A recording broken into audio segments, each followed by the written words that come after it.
गोष्ट माझी नाही, ही प्रत्येकीच्या भाकरीची गोष्ट आहे. जी भाकरी आवडीने करायला शिकते किंवा जबाबदारीने शिकते. पण काही झालं तर भाकरी करावीच लागते. कधी स्वतःसाठी तर कधी कुटुंबासाठी. माझ्या भाकरीची गोष्ट तशीच आहे. मीही लवकर भाकरी करायला शिकले. लवकर म्हणजे 6वी-7वीला असताना. आईला भाकरी करताना पाहायचे, मग मलाही करायची. मग हा 8 तास धरून मीही भाकरी करायला सुरुवात केली.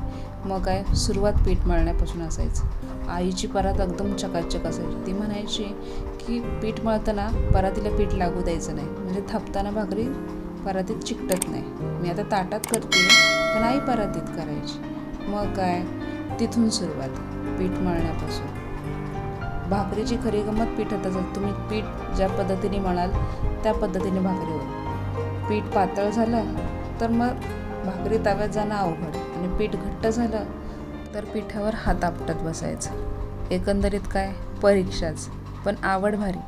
मग काय, शिकले तेही. आई हातात घेऊन गोल गोल गोळा फिरवायची. आता हे मी माझ्याकडून जरा झालं आहे खालीवरती, पण तुम्ही घ्या सांभाळून. आता भाकरी थापायची सुरुवात केली तर आई 2 हाताने एकदम मस्त सुबकतेने भाकरी थापायची, आणि मला काय ते जमायचं नाही. मग काय, भाकरी तर शिकायची ना, मी एका हातानेच करायची.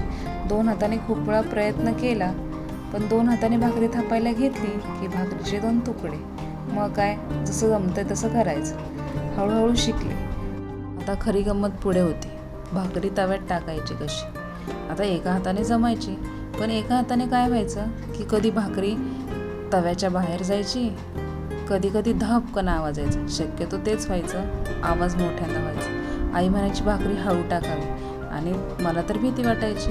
आई 2 हाताने टाकायची तव्यात भाकरी, पण मला काही जमायचं नाही, भीती वाटायची. आता बघा, आता हीच भाकरी मी 2 हाताने टाकते, पण तेव्हा ते काही जमायचं नाही. हीच तर खरी गंमत असते ना.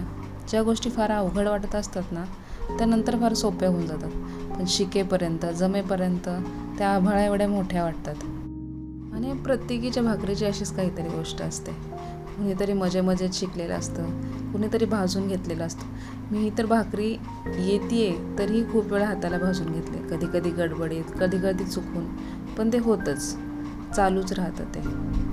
पण एक आहे, जी भाकरी शिकण्यासाठी एवढे कष्ट घेतले, कष्ट म्हणण्यापेक्षा ते एफर्ट्स, की हां मला शिकायची, पण तीच भाकरी करायचा कधी कधी कंटाळा येतो. असं वाटतं नको.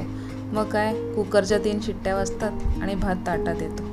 असंच प्रत्येकीच्या भाकरीची काही ना काही गोष्ट असते. घरात 4 पाहुणे येणार असतील तर 2 भाकऱ्या वाढल्या की परत टेन्शन येतं की बाई हां 2 भाकरी वाढल्या. पण काय, शेवटी कराव्या तर लागतातच ना.